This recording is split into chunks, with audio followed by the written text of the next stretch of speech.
आध्यात्मिक प्रवचन के नए वीडियोस देखने के लिए चैनल सब्सक्राइब करें, बेल आइकॉन दबाना ना भूलें। साध संगत जी, प्रेम से बोलिए धन निरंकार जी।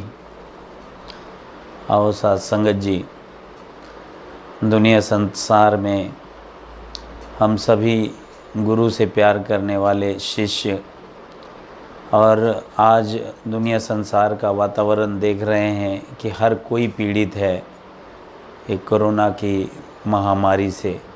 और संसार में ऐसी चीज़ें होती रहती हैं जहां हम देखें कि कोई ना कोई वायरस किसी को न किसी युग में सताता रहता है।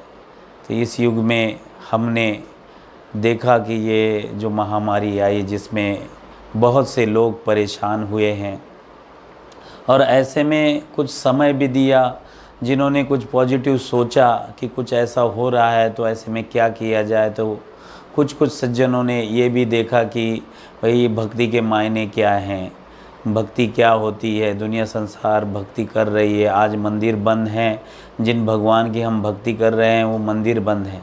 तो किसको माने, किस हिसाब में माने, वास्तविक भगवंत है क्या, इसका स्वरूप क्या है, क्या होता है भक्ति का जो सार, भक्ति होती क्या है, इन सब चीज़ों के ऊपर गौर करने के लिए परमात्मा ने समय दिया है। कि इंसान समझ बैठा था जो उन्नति, जो प्रगति, जो आधुनिकीकरण देख रहे हैं हम, जिसमें हो रहा था कि लग रहा था कि ये सब कुछ जो है विज्ञान की तरक्की है। और आज हम ये देख रहे हैं कि विज्ञान की तरक्की क्या है और क्या नहीं है। हमने ये सुना था अध्यात्म में कि विज्ञान की तरक्की, जहाँ विज्ञान ख़त्म होता है वहाँ अध्यात्म शुरू होता है।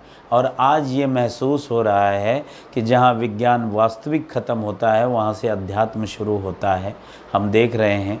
चलो सद्गुरु निरंकार के चरणों में ये प्रार्थना करें कि जो भी है जिससे ये पूरी मानव जाति को समस्याएं पैदा हुई हैं, जिससे पूरी मानव जाति में हलचल मच गई है, जैसे कि ये महामारी कोरोना कि ये निकल जाए, ये जो भी है वायरस ये निकल जाए, और फिर जो जीवन है उस जीवन को जिए जो हम भक्ति में जी रहे थे, सद्गुरु के सानिध्य में जी रहे थे, एहसास कर रहे थे कि निर्गुण निरंकार परमात्मा की ये है, इसके वजह से ये सारा संसार टिका हुआ है।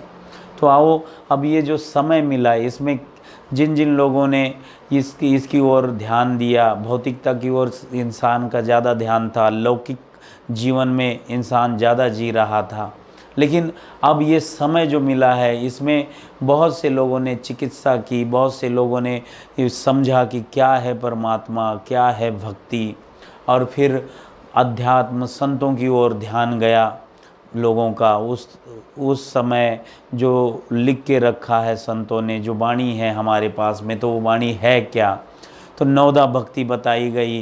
क्या है ये नवदा भक्ति, क्या है चार वेद, क्या है पुराण, क्या है चार वाणी, है ना, क्या है चार वेद, ये सारी चीज़ें जानने का एक सुंदर मौका समझो कि ये कोरोना की वजह से भी सज्जन इंसानों को मिला, जिन्होंने इन सब चीज़ों को देखा, जिसकी तरफ ध्यान देने के लिए बिल्कुल समय नहीं था, उस समय मिला और इसकी तरफ भी देखा।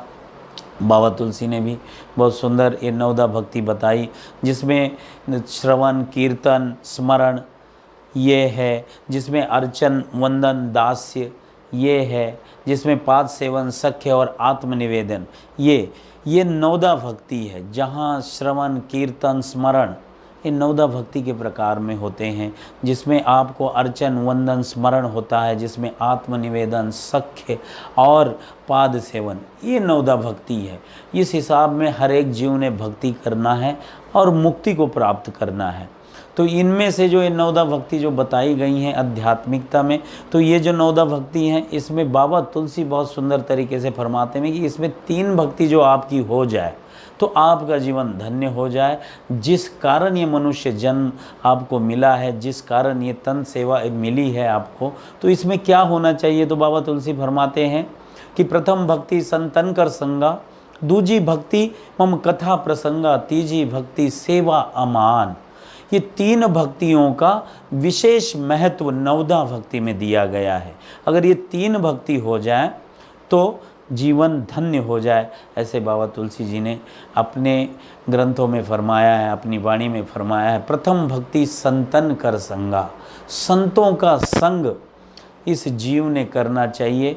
तो ये जब संतों का संग करेगा तो वो सत्संग में जाएगा, और सत्संग एक ऐसी धारा है, एक ऐसी गंगा है जहाँ आपको अंदर से बाहर से निर्मलता प्रदान करती है।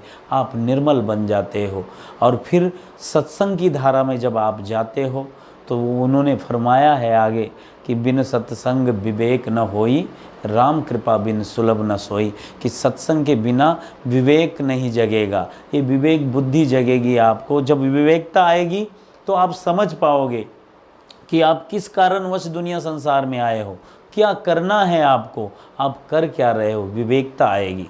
और ये सत्संग के बगैर संभव नहीं। तो आओ कि प्रथम भक्ति संतन कर संगा, कि संतों के साथ में रहकर ये भक्ति आपकी पूरी हो सकती है। संतों का और सत्संग का बड़ा महत्व है। ये सहज में प्राप्त नहीं होता, सहज में समझ में नहीं आता। आपके बगल में भी कोई संत रहता होगा, लेकिन आपकी निगाह उसको देखने की कुछ सांसारिक तौर से आप देखते होगे, लेकिन वास्तविक वो संत है, इसको समझने के लिए वो निगाह सद्गुरु से आपको प्राप्त होती है।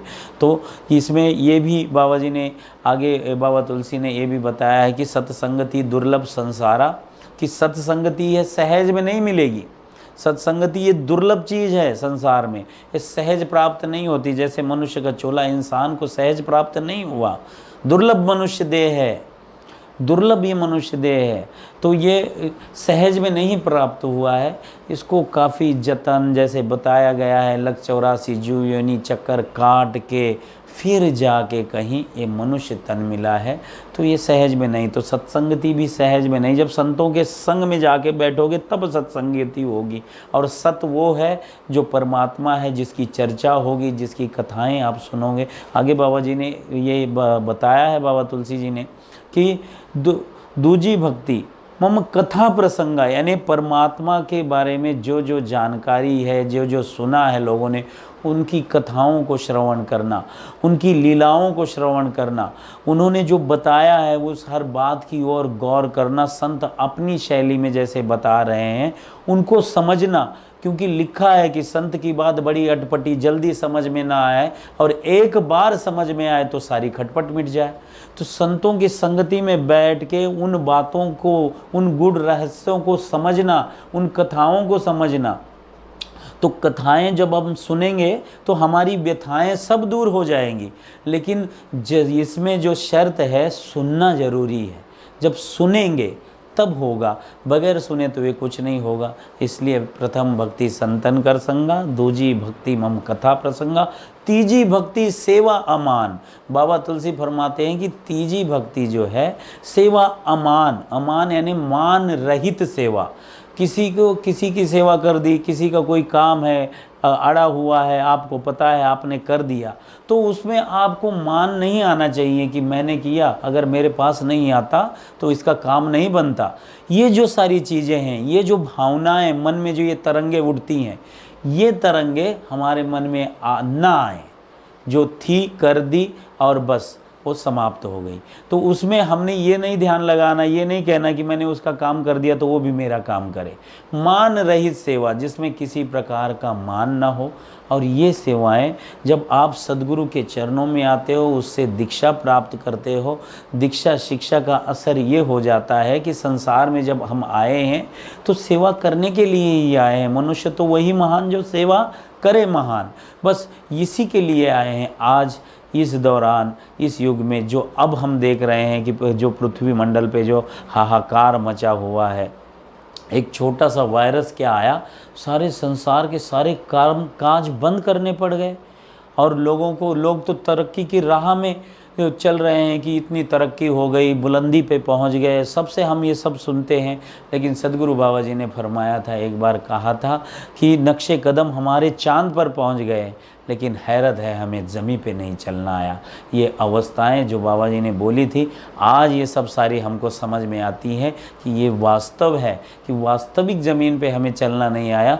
तरक्की तो हमारी चांद तक पहुंच गए हम, लेकिन हमें यहाँ कैसे रहना है ये समझ में नहीं आया। तो ये सारी अवस्थाएं आज हमें समझ में आती है। तो आओ, जो नवदा भक्ति का जिक्र जैसे बताया गया, जैसे कहा कि श्रवण कीर्तन स्मरण अर्चन वंदन और दास से आत्मनिवेदन, पाद सेवन और सख्य, ये जो नवदा भक्ति है, ये नवदा भक्ति से हमारे जीवन का पार उतारा हो सकता है। तो इसको हम अपनाएं, इसको अपने जीवन में अपनाकर इस भक्ति की राह में हम चलें तो हो सकता है कि हमें मुक्ति मिले। और केवल हो ही नहीं सकता कि अगर सद्गुरु की कृपा आपके ऊपर बन जाए, आपको हो जाए, गुरु कृपा जैसे हमारे ऊपर हो जाए, तो हम मुक्ति के अधिकारी भी बन जाए। तो ये नवदा भक्ति है जिसमें हर एक जीव ने करके अपना पार उतारा करना है। साथ संगत जी प्यार से बोलिए धन्य निरंकार जी।